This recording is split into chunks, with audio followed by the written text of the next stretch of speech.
dengan apa kan ku balas? Jemaat yang bersyukur, angkat tanganmu dan sembah Tuhan. Katakan, segala kebaikanmu, segenap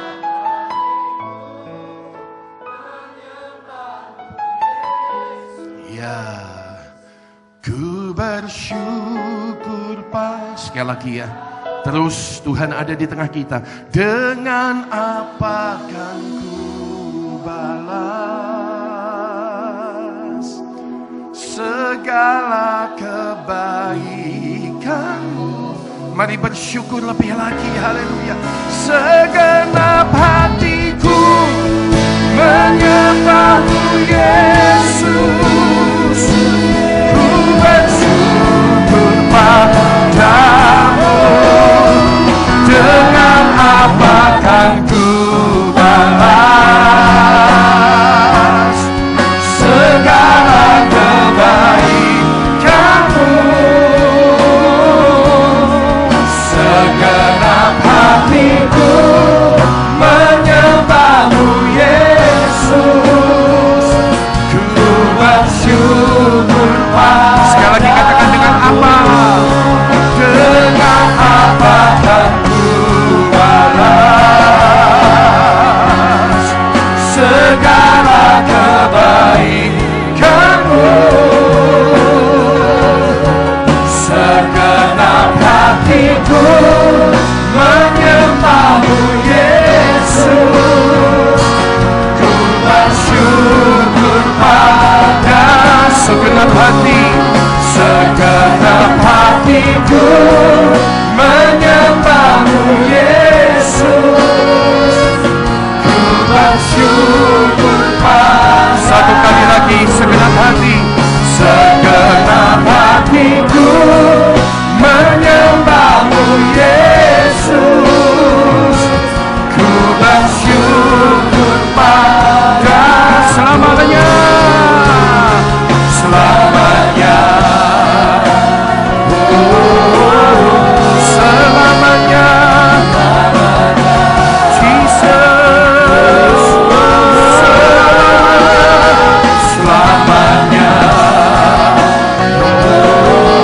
selama-lamanya, selamanya.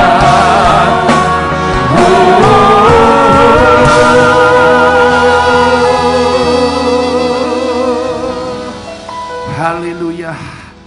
Kami tidak bisa lagi terus menyatakan Tuhan terima kasih, kecuali kami hanya menyembah dan menyembah dan menyembah dan menyembah Engkau. Karena memang Engkau layak untuk semua penyembahan yang kami berikan hari ini. Hanya Engkau satu-satunya Tuhan Yesus yang layak untuk semua, untuk kami yang telah kami lakukan, yang layak untuk semua yang akan kami kerjakan Tuhan dalam hari-hari hidup kami ke depan. Terima kasih Tuhan, Kau menuntun ibadah ini lebih lagi. Berbicaralah dari isi hatimu, sebab kami siap mendengarkan. Hanya di dalam nama Yesus. Beri tepuk tangan sekali lagi bagi Yesus kita. Haleluya. Bersyukur sama-sama, katakan amin. Silakan duduk saudara sekalian. Haleluya. Saya percaya sore ini kita pasti diberkati Tuhan. Yang sukacita katakan amin ya. Tuhan Yesus berbuat baik kepada kita dan terus berbuat baik dan akan terus menyatakan kebaikannya. Sekarang kita akan mulai saudara sekalian belajar bagian firman Tuhan hari ini, yaitu kita saudara sekalian akan mengambil satu tema, yaitu The Journey saudara sekalian, untuk melengkapi apa yang sepanjang tahun ini sudah kita belajar bersama-sama saudara sekalian. Dan secara khusus sebetulnya Gereja Bethel di seluruh dunia hari ini sedang atau bulan ini merenungkan tentang perkara misi. Karena itu kita mau konekkan antara journey, perjalanan yang sedang kita jalani dengan saudara sekalian, perintah Tuhan untuk misi dalam hidup kita. Nah saudara sekalian, sekali lagi tema kita adalah The Journey. Dan apa yang telah kita pelajari sepanjang tahun 2017 ini adalah the year of spiritual journey. Tahun perjalanan rohani. Perjalanan rohani seperti apa? Perjalanan rohani bertumbuh seperti Yesus Kristus dalam hidup kita. Seperti kata Alkitab, saudara sekalian, dalam Roma pasal 8 ayat yang ke-29, sekali lagi saya bacakan atau kita baca bersama-sama. Kebaktian sore, mari kita baca dan kita tangkap firman Tuhan sekali lagi, katakan 2 dan 3. Sekali sekarang. Sebab semua orang yang dipilihnya dari semula, mereka juga ditentukannya dari semula untuk menjadi serupa dengan gambaran anaknya, supaya ia anaknya itu menjadi yang sulung di antara banyak saudara. Alkitab bilang yang dipilih dari semula, ditentukan dari semula, menjadi serupa dengan gambaran anaknya. Perhatikan, yang dipilih dari semula, ditentukan dari semula, ada ketentuan, ada ketetapan, ada target Tuhan, supaya Anda dan saya, saudara, mengalami satu perjalanan rohani menjadi serupa dengan gambaran anaknya. Jadi saudara sekalian, perjalanan rohani yang sedang kita jalani adalah perjalanan rohani makin menjadi seperti Yesus dalam hidup kita. Nah saudara sekalian, sementara kita rindu menjadi seperti Yesus dalam hidup kita, perjalanan rohani itu juga berbicara, saudara sekalian, menyelesaikan misi Tuhan dalam hidup kita. Kenapa saudara sekalian? Nah ini dasar berpikirnya. Saudara sekalian, kalau kita berkata bahwa saya rindu bertumbuh seperti Yesus, maka tidak ada pertumbuhan rohani tanpa menyelesaikan misi Tuhan. Nah, saya jelaskan dulu. Kenapa saudara? Kalau Anda bicara tentang Yesus, Yesus itu pribadi seperti apa? Yesus itu pribadi yang misioner. Yesus itu pribadi yang berjiwa misi. Lukas pasal 19, mari saudara sekalian, sementara saya menyebutkan ayat-ayat firman Tuhan ini, Anda boleh buka Alkitab dengan saya. Lukas pasal yang ke-19, di dalam ayat yang ke-10, Lukas 19 ayatnya yang ke-10, saya ajak Anda untuk bisa membaca bersama-sama ayat ini, katakan 2 dan 3. Sekarang, sebab manusia datang untuk mencari dan menyelamatkan yang hilang. Kita ulangi sekali lagi, 2, 3. Sebab anak manusia datang untuk mencari dan menyelamatkan yang hilang. Anak manusia itu datang, punya misi, mencari dan menyelamatkan yang hilang. Saudara, kalau Anda bicara tentang Yesus, seperti apakah Yesus? Yesus itu seorang yang misioner. Yesus itu seorang yang berjiwa misi. Anak manusia datang untuk mencari dan menyelamatkan yang terhilang, kata Alkitab, saudara sekalian. Karena itu, saudara sekalian, kalau kita ingin bertumbuh dalam perjalanan rohani kita, makin serupa Yesus, tidak ada keserupaan dengan Yesus tanpa misi di hidup kita. Kalau bulan lalu pernyataan saya adalah tidak ada keserupaan dengan Yesus tanpa pelayanan. Artinya orang yang pengen serupa Yesus harus melayani. Karena Alkitabnya Yesus sendiri berkata, aku datang untuk melayani, bukan untuk dilayani. Hari ini tidak ada keserupaan dengan Yesus tanpa misi. Kenapa? Karena Alkitab sendiri bilang anak manusia datang untuk mencari dan menyelamatkan yang terhilang. Nah, hari ini kita belajar sekali lagi, apakah artinya misi? Misi artinya, saudara sekalian, mengabarkan Injil keselamatan kepada dunia. Misi artinya mengabarkan Injil keselamatan kepada dunia yang terhilang. Saudara-saudara sekalian, dan inilah hidupnya Yesus. Inilah, saudara sekalian, jiwanya Yesus. Inilah hatinya Yesus yang sore ini kita mau belajar lebih jauh. Yesus seorang yang misioner, Yesus yang berjiwa misi. Kalau mau bertumbuh dalam perjalanan rohani makin seperti Yesus, maka itu mensyaratkan atau merequire kita atau meminta kita sebuah kesediaan untuk hidup dalam misi seperti Yesus telah hidup dalam misi juga. Nah, sore ini kita mau belajar 3 perkara. Belajar tentang hati misi Yesus. Atau belajar tentang hati Yesus untuk misi. Seperti apakah hatinya Yesus atau hidupnya Yesus berhubungan dengan misi, tugas pemberitaan kabar kebaikan, tugas pemberitaan kabar keselamatan kepada dunia ini. Kita belajar 3 perkara, dan tentunya doa kita adalah sementara kita belajar tentang dia, kita bisa hidup dan mengambil teladan Yesus dan hidup seperti kehidupan Yesus dalam kehidupan kita. Hati misi Yesus yang pertama, saudara sekalian, Yesus adalah seorang yang menerima misi. Kalau kita belajar tentang hati misi Yesus seperti apa? Yang pertama, Yesus itu seseorang yang accepted, menerima misi. Dia tidak menolak, dia tidak berontak, dia tidak ogah-ogahan, dia tidak aras-arasan. Dia tentang misi, dia accepted, dia menerima, saudara sekalian, dalam hidupnya.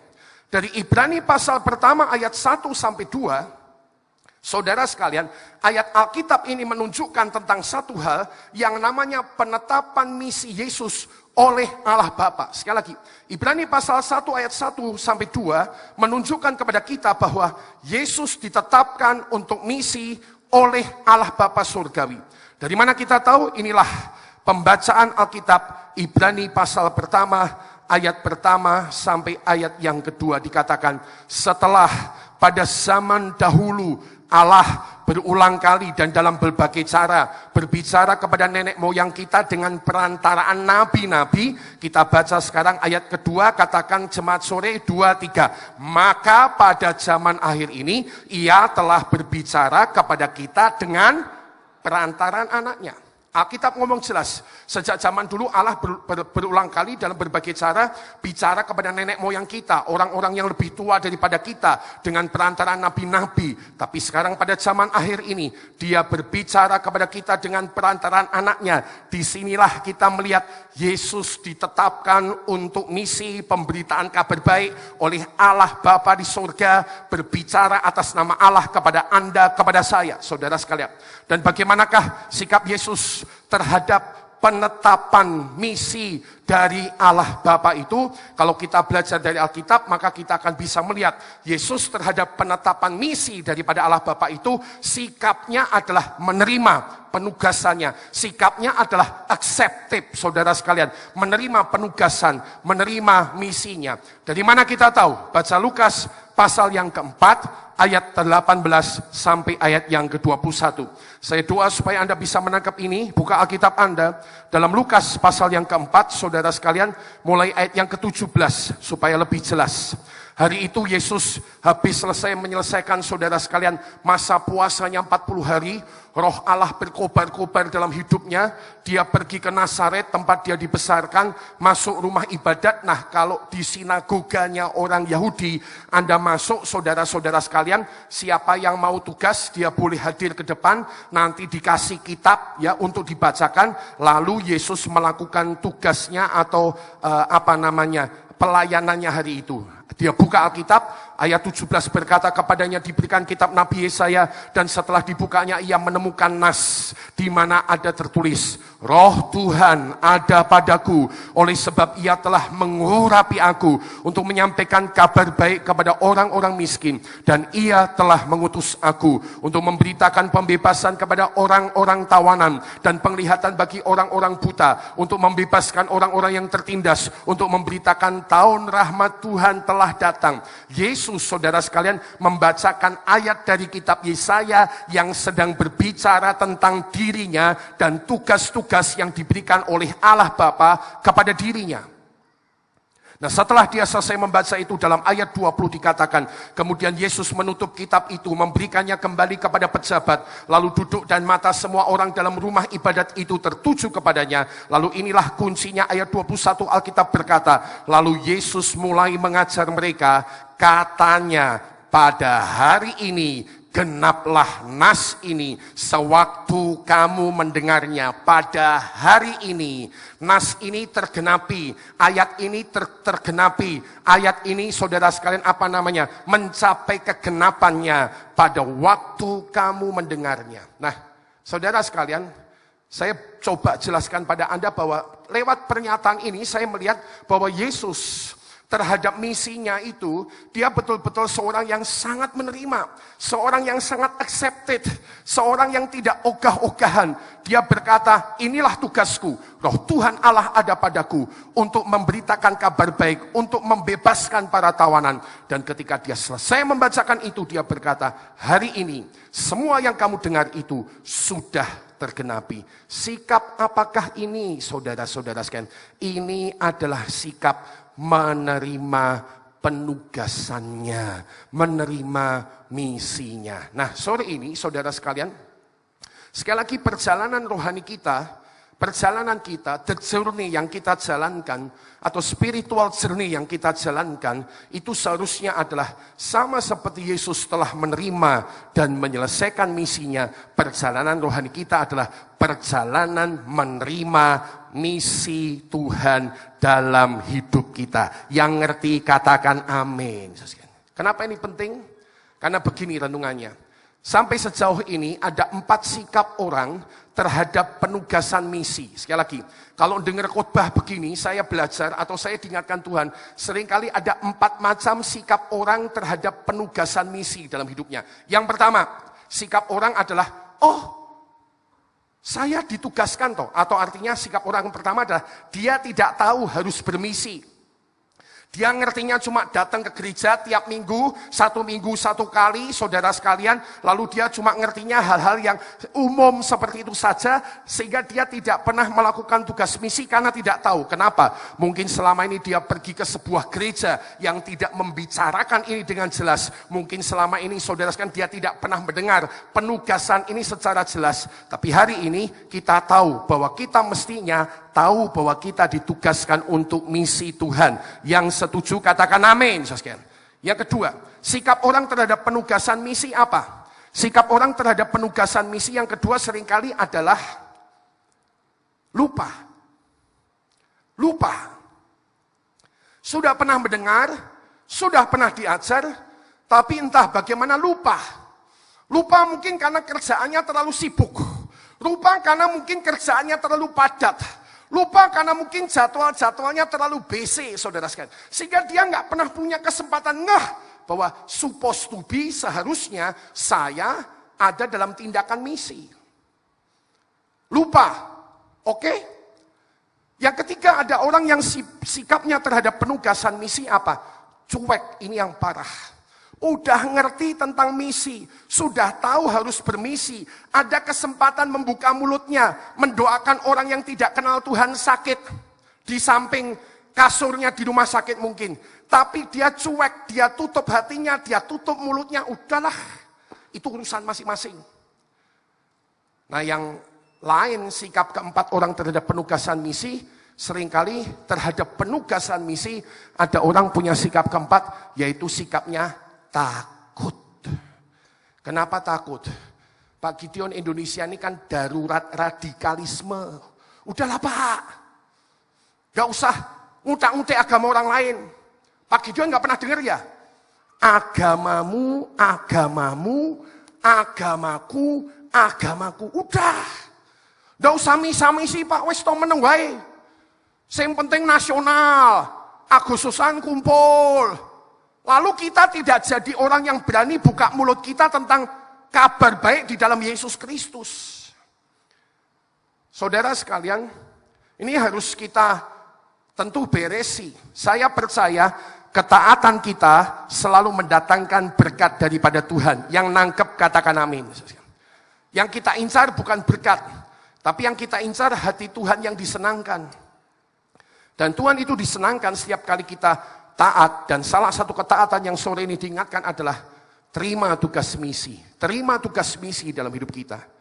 Beberapa tahun yang lalu saudara sekalian, ya kadang-kadang kita memang ditekan sih tentang tugas misi ini. Saya cerita aja apa yang saya alami ya. Beberapa tahun lalu ada rapat pendeta dan tokoh-tokoh agama, termasuk dari tokoh-tokoh agama saudara sekalian Muslim ya. Tokoh yang saya ceritakan ini beberapa bulan lalu barusan meninggal. Tapi orang ini memang keras. Dia berdiri di tengah rapat pendeta dan tokoh-tokoh agama, lalu dia bilang gini, orang-orang Kristen tuh nggak usah nginjil-nginjil. Orang-orang Kristen tuh nggak usah nginjil-nginjil. Apa nggak pernah tahu toh, agamamu, agamaku. Dia menyatakan itu di tengah-tengah publik. Hari itu saya cuma melihat saja. Saya belum tahu cara menanggapi, tapi seorang teman pendeta saya bangkit berdiri dan menanggapi. Lalu dia bilang gini, sorry, kalau orang Kristen tidak boleh menginjil itu tidak bisa. Sebab Alkitab kami memberitahukan, pergilah kamu, jadikanlah semua bangsa muridku, dan baptislah mereka dalam nama Allah Bapa, Putra, dan Roh Kudus, dan ajar mereka segala sesuatu yang kuajarkan padamu. Artinya Alkitab kami itu Alkitab yang memberitahu kepada kami untuk menginjil. Lalu teman pendeta saya ini melanjutkan. Ya, saya cerita ini apa adanya ya, tidak bermaksud sentimental agama, tidak. Tapi supaya Anda harus ngerti bahwa posisi kita di mana. Lalu dia melanjutkan gini. Dan mohon maaf Pak. Ya sebut aja Pak Kiai, betul tak? Bukankah agamanya panjenengan itu juga agama yang sebetulnya menginjil. Lah yang namanya dakwah itu apa? Baca nggak 2 bulan ini? 30 kepala suku di Papua ya menjadi orang muslim berangkat naik haji. Baca nggak bulan-bulan ini? Halo? Orang-orang di Mentawai, orang-orang Dayak Kalimantan diterobosi, saudara sekalian. Tahu nggak Anda di Pulutan itu ada sekolah pesantren yang dipenuhi orang timur dari Soe yang Kristen itu diambil dari desa, ada di Pulutan Salatiga.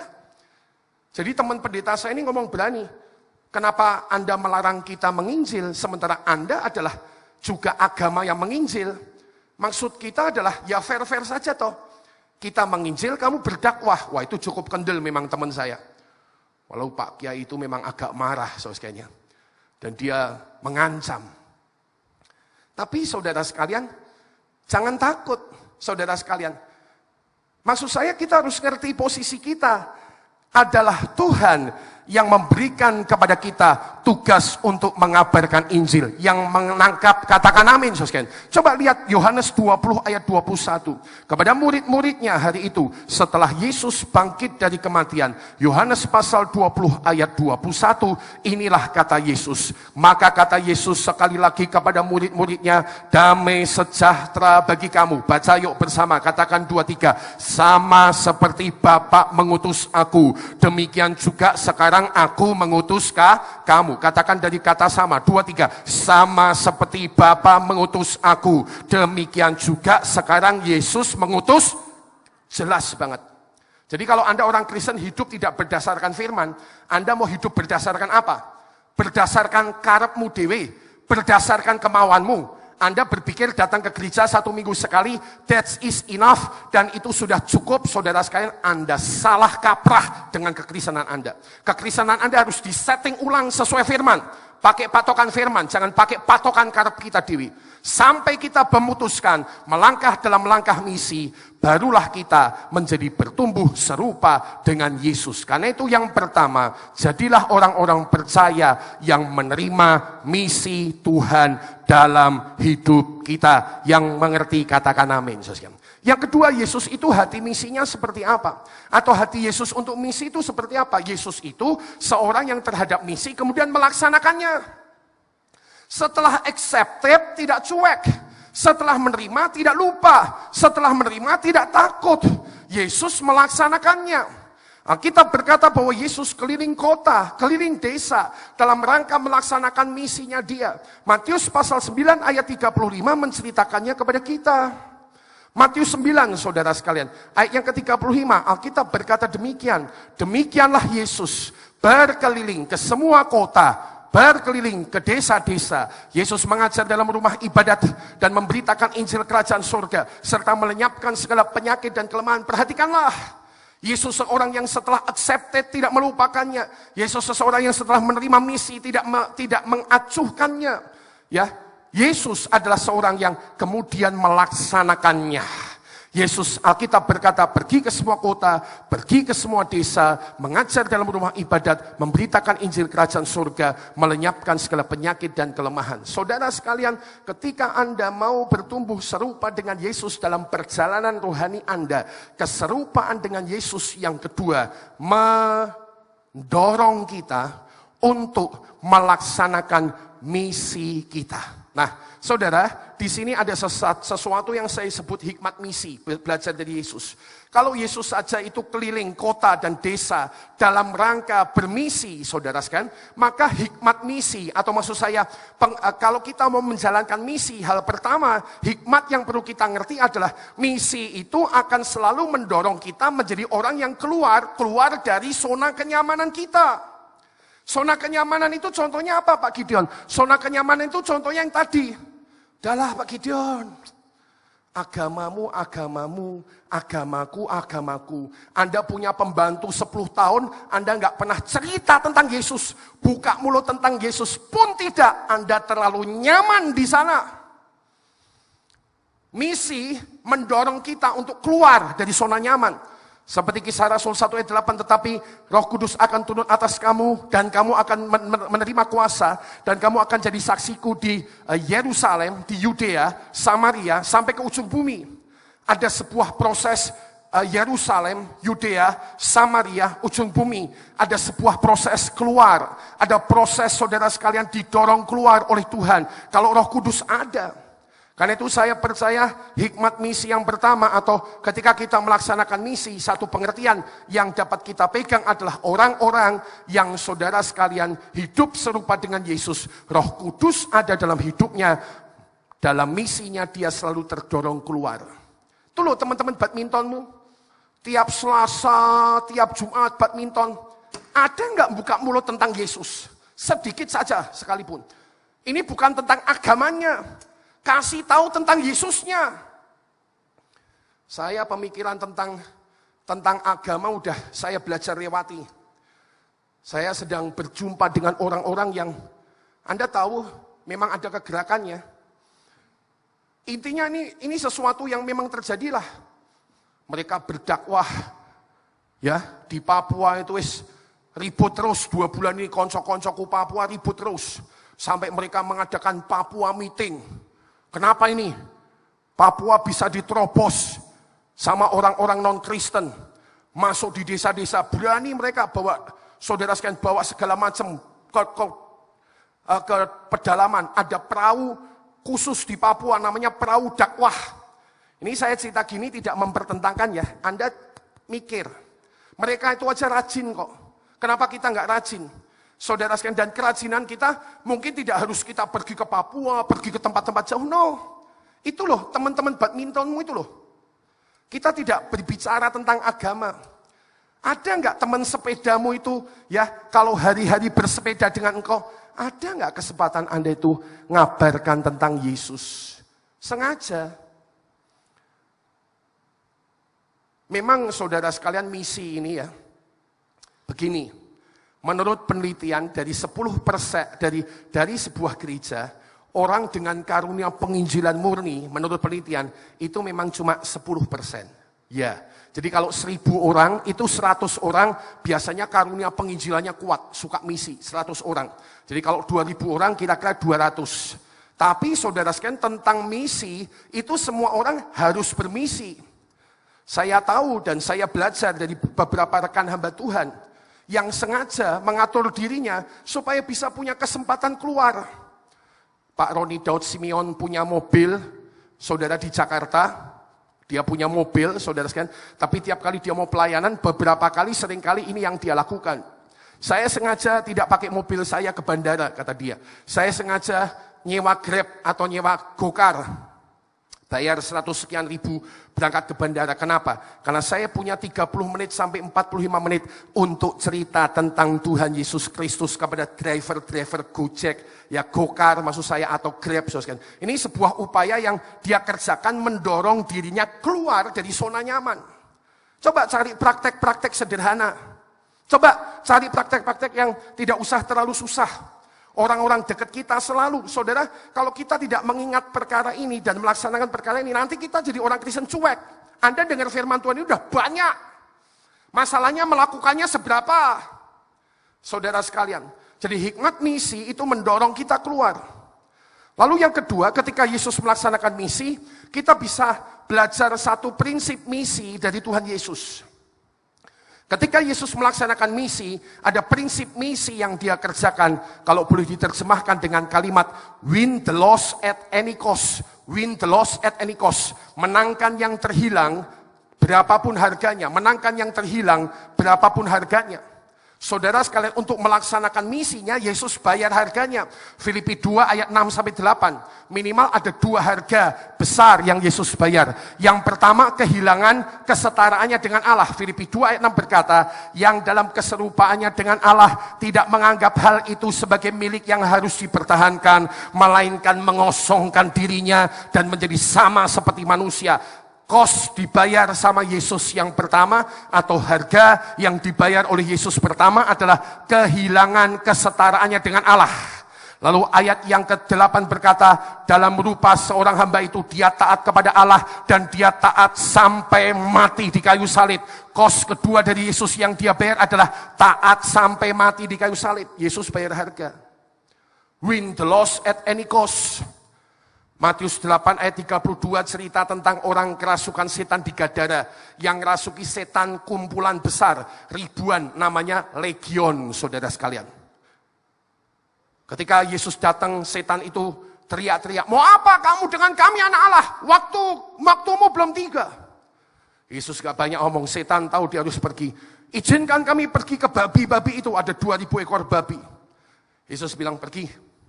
Saudara sekalian, mereka keluar rame-rame dari orang Gadara ini, masuk ke babi kerasukan setan, saudara sekalian. Melempar diri ke jurang. Untung tidak menjadi tino rangsak dan segala macam yang lain. Nggak ada catatan Alkitab kayak gitu ya. Nggak jadi BPK, babi panggang karo, tino rangsak ya. Lalu apa, rica-rica, nggak ada. Sayang itu 2000 ekor babi, saudara. Tapi maksudnya gini loh yang Yesus lihat. Yesus itu satu orang ini penting. Yang ngerti katakan amin. 2000 itu kurang penting bagi Yesus. Ini bukan berarti Yesus umpa-umpaan seenak sendiri. Tidak. Yesus sedang menerapkan prinsip. Win the loss at any cost. Menangkan yang hilang berapapun harganya. Karena itu saudara sekalian kalau kita melaksanakan misi kita. Ini juga yang perlu kita kerjakan. Saya dengan ibu hitung-hitung kami udah ke 17 negara, saudara sekalian. Saya cerita ini bukan apa-apa karena saya punya cita-cita kalau boleh selama hidup ke 50 negara. Itu doa saya. Jadi saya orang senang traveling. Ke 17 negara, tapi saudara sekalian, kalau pergi ke 17 negara itu, saudara sekalian, yang kami kerjakan adalah misi. Yang kami kerjakan adalah misi, saudara. Harusnya hari ini saya masih ada di Nepal. Kalau saya ikuti undangan dari Pak Umakanta Syarma. Anda tahu kita bantu gereja Nepal, bangun gereja. Kita minimal sudah ngasih $5.000 dari Bethel area. Saya kirim 25 juta, ada sponsor yang kirim 100 juta ke rekening saya kasih ke dia bertahap, mungkin sudah 100 juta, gerejanya udah jadi. Jadi dia bilang gini, Pastor kamu coba datang ke sini deh, resmikan gereja. Harusnya 28-29 September kemarin. Kamu khotbah. Orang-orang di Nepal 1 minggu ini sedang pray. Punya perayaan namanya Deepawali. 1 minggu full sedang pray. Khotbah pastor di sini. Tapi saya hitung waktunya, kalau saya pergi ke kamu, ke Nepal, saya nggak bisa kumpul di Bethel area minggu pertama. Tugas saya, perjamuan kudus, ngelayani jemaat Tuhan, keluarga saya di sini. Jadi saya bilang nanti kapan-kapan deh saya berangkat lagi. Saudara, tapi dari 17 negara yang kami jalani, sebagian 98%, mungkin hanya saya itu betul-betul nganggur, nggak pelayanan, itu cuma 1 ke Jepang. Endang udah pulang ya di tengah-tengah kita, yang sekarang udah pulang dari Jepang, masih dosen Satya Wacana udah jadi dokter. Itu saya ke Jepang gara-gara Endang 4 hari aja, sama ke Cina kemarin. Itu yang betul-betul nggak misi, tapi 98% pergi ke negara-negara isinya pelayanan, cari jiwa. Pergi ke gereja-gereja, ngelatih pendeta, sharing, saudara sekalian, memikirkan pekerjaan misi, bangun gereja ya di beberapa tempat ya saudara sekalian. Itu yang kita kerjakan. Kenapa? Karena memang prinsipnya saudara sekalian, mau memenangkan jiwa harus bayar harganya. Ini bukan pamer. Kebijakan misi gereja kita sampai sekarang, orang kalau mau pergi misi di gereja kita, itu bayar tiketnya sendiri. Sorry, saya kalau ke 17 negara tidak pakai uang gereja. Aku bayar tiketku dewe. 2005 pertama kali ke Cina, tiket PP-nya satu orang 4,5 juta kali 2, 9 juta rupiah, bayar sendiri. Pergi misi nggak ngambil uang gereja. Enak ya Pak Gideon 17 negara pakai uang gereja. Buktikan. Pergi sama saya. Wisnu pergi sama saya, bayar tiket sendiri. Saudara sekalian, ini sebuah perjuangan misi yang memang sengaja kita tetapkan sebab kita percaya kalau kita mau melihat jiwa-jiwa dimenangkan, maka kita memang harus membayar apa jatahnya kita bagi pelayanan misi itu. Yang ngerti katakan amin. Dan saya belajar ya, setiap kali saya pergi misi, win the loss at any cost, saya sering gak punya uang. Tapi Tuhan itu sering menyediakan. Yang ngerti katakan amin. Karena kalau berhubungan dengan misi, Tuhan itu paling senang. Dia dukung. 2005, pertama kali saya ke Cina, 4 orang. Saya, istri, Ibu Swan sama Pak Dales, saudara sekalian. Seharusnya kalau pakai pesawat kecil saja mungkin 2,5 juta PP udah dapat. Tapi saudara sekalian ada pertimbangan, Karena mungkin ada yang bilang, gimana kalau kita pakai pesawat gede saja, Garuda. Jadi 4,5 juta rupiah per orang, 2 orang 9 juta rupiah, saudara, 9 juta, betul ya. Saya nggak ada uang, saudara sekalian. Saya bilang, Tuhan, ini pertama kali saya mau belajar misi di luar negeri. Tuhan ajari saya. Ya, lalu doa saya dalam satu titik Tuhan berkata, ya, apa itu namanya? Waktu itu ada pesan Tuhan, saudara sekalian, Tuhan intinya bahwa Dia akan menyediakan, saudara sekalian, dari perkara-perkara yang tidak mungkin yang ada di hidup kami. Hari itu saya sedang nunggu tandanya Tuhan. Dan untuk 9 juta rupiah itu saya harus cari uang untuk mengumpulkan pergi misi. Dan Tuhan memberikan satu tanda yang luar biasa. Datang seorang bapak tua, saya sering cerita ini ya. Dia datang naik anggota ke Karangalit, ke rumah saya. Saudara sekalian, enggak pakai mobil, enggak pakai motor, pakai anggota. Sederhana sekali. Ketuk rumah, masuk rumah, duduk, dan cita-cita saudara bilang gini, Pak Gideon, saya tolong didoakan, isi saya kena gula, saya kena ini. Lalu kita berdoa bersama dan selesai. Saya tidak mengira bapak tua ini, lalu selesai ngomong-ngomong, dia bilang gini, Pak, ini ada berkat buat Bapak. Saya buka 3 juta rupiah dari seorang bapak tua yang tidak pakai mobil, tidak pakai motor, saudara sekalian, jalan dalam keadaan sederhana, dia ngasih 3 juta rupiah. Begitu saya terima itu, saya tahu ini tanda dari Tuhan untuk misi. Tuhan menyediakan. Dari situ saya, ya, yang berapa itu berarti? Yang 5,5 juta, oh Tuhan sediakan lagi, saudara. Kita korban, tetap keluar. Saya ada keluar ngambil tabungan, saya keluar apa, saudara. Tapi saya belajar sejak hari itu, misi itu pasti diberkati oleh Tuhan. Kalaupun kita butuh, Tuhan menyediakannya. Saudara sekalian, karena itu kita belajar melaksanakan misi dengan keberanian dari Tuhan. Ya, dengan hikmat dari Tuhan, keserupaan dengan Yesus akan mendorong kita melaksanakan misi seperti Yesus telah melaksanakan misi dalam hidupnya yang paling akhir pada kesempatan malam hari ini. Yesus adalah pribadi yang menyelesaikan misi. Seperti apakah hati misi atau hati Yesus untuk misi? Yang pertama, Yesus accepted, menerima misi, tidak cuek, tidak acuh, ya, tidak lupa, tidak takut. Yang kedua, Yesus melaksanakannya di hidupnya. Yang ketiga, dia menyelesaikannya. Alkitab berkata bahwa Yesus menuntaskan misi, saudara-saudara sekalian. Yohanes 19 ayat 30. Yohanes 19 ayat 30, saudara sekalian, misinya Yesus diselesaikan di atas kayu salib. Ketika Yesus, saudara sekalian, di akhir hidupnya mengatakan demikian. Perhatikan, sesudah Yesus meminum anggur asam itu berkatalah Yesus, oh Tuhan, sudah selesai. Lalu ia menundukkan kepalanya dan menyerahkan nyawanya. Nah, beberapa tahun lalu saya merenungkan ini. Saya agak kurius, curiga, kok ada kalimat gitu. Yesus menundukkan kepalanya dan menyerahkan nyawanya, lalu baru mati. Halo. Ya, berarti ada satu logika begini nih yang saya dapat. Yesus itu kan manusia 100%, tapi dia juga Allah 100%. Yang ngerti pernyataan ini katakan amin, saudara sekalian. Jadi begini loh, saya tanya, kira-kira kalau Yesus tidak menyerahkan nyawanya, bisakah dia mati? Jawabannya tidak. Karena saudara, kematiannya itu terjadi setelah dia menyerahkan nyawanya, surrender. Jadi dia bukan apa ya, maksud saya gini, dia itu tahu kapan dia mau mati. Dan kematiannya ditentukan satu tindakan itu, menyerahkan nyawanya. Nah, logikanya lebih panjang begini. Lah kok Yesus untuk mati itu, bahasa orang Jawa itu gitu, dadak ngenteni 3 jam. Alkitab bilang jam 12 sampai jam 3 dia tergantung di kayu salib baru mati. Dan jangan salah, sejak semalam sebelumnya Yesus itu udah capek. Habis perjamuan terakhir dengan murid-muridnya, ya, makan perjamuan kudus. Ada satu pertanyaan, coba. Apa kegiatan terakhir yang Yesus lakukan bersama muridnya setelah makan perjamuan kudus? Ada yang tahu jawabannya? Jawabannya adalah Yesus foto bersama, saudara sekalian. Makanya ada gambarnya lukisan perjamuan terakhir gitu ya.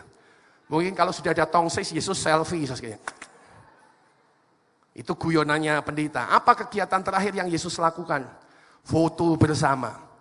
Setelah makan perjamuan semalaman, pergi ke Taman Getsemani, subuh-subuh dijemput pasukan pemimpin agama Yahudi, dipukuli, saudara sekalian, dipukuli, dikirim ke pengadilan agama, dipukuli, dikirim ke Pontius Pilatus, dipukuli, dicambuk, lalu ditetapkan hukum mati, menyeret salib. Yesus sudah kepayahan, sudah capek.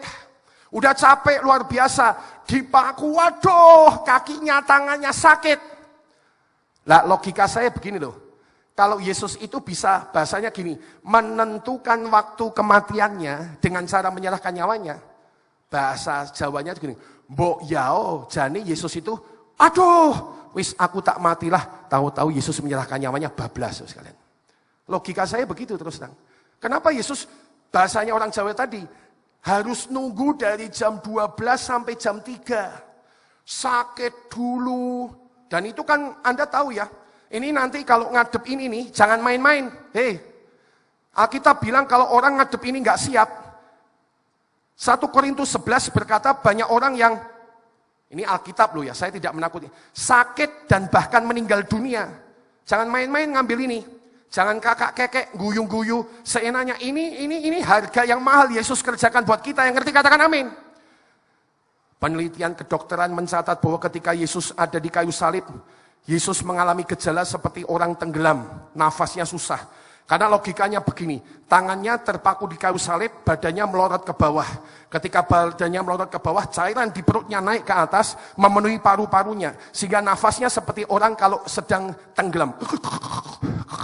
Dia harus narik. Nah, untuk supaya dia bisa menolong nafas dengan enak, maka terpaksa dia harus mengangkat kakinya, which is itu akan sakit sekali. Aduh, ke atas supaya dia itu air turun dari paru-parunya ke perut sehingga dia bisa meneguk atau mengambil nafas sebentar. Tapi kan tidak lama-lama karena di bawah itu sakit. Karena itu sakit dia terpaksa melepaskan tekanan di kakinya, turun ke bawah sehingga air di perutnya naik lagi ke paru-paru seperti orang tenggelam selama 3 jam. Jadi kalau Anda berpikir ini sebuah guyonan, lebih baik Anda nggak usah ngambil hari ini, serius. Anak-anak kecilmu lebih baik jangan ngambil, karena anak-anak kecil nggak tahu. Biar nangis nggak apa-apa. Nak, kamu ini perjamuan kudus, ya. Perjamuan kudus nak ya. Karena ini ada imannya. Ini bukan pegang main roti dan minum anggur. Ini ada imannya. Tanpa iman Anda punya situasi yang serius dengan ini. Karena Yesus sudah mengerjainya dengan serius. Jadi saya tidak bermaksud menakut-nakuti, saya menunjukkan saja kebenarannya. Jadi kembali ke sini. Setelah 3 jam ditunggu oleh Yesus, barulah dia menyerahkan nyawanya. Dan matilah dia. Tuntaslah misinya. Dan ini menunjukkan Yesus seorang yang menyelesaikan misinya dengan tuntas. Melalui itu juga, melalui menyelesaikan misi, Yesus memuliakan Bapanya seperti kata Yohanes 17 ayat 4, di mana dia berkata, Bapa, aku telah mempermuliakan engkau di bumi dengan jalan menyelesaikan pekerjaan yang engkau berikan kepadaku untuk melakukannya. Saudara sekalian, karena itu hari ini mengakhiri khotbah. Tidak ada keserupaan dengan Yesus tanpa misi. Kalau hari ini Anda terhadap misi, Anda masih ogah-ogahan, saya mau berkata begini, it's okay, tapi jangan lama-lama. Maksud saya begini, sementara bersekutu dengan tubuh dan darah Yesus, sembayanglah begini, Tuhan, taruhlah hatimu di hatiku. Taruhlah pikiranmu Tuhan di pikiranku, sehingga aku menjadi orang yang menerima misi, menyelesaikan misi Tuhan, melaksanakan misi Tuhan, dan menyelesaikan misi Tuhan dalam hidupku. Amin buat firman Tuhan.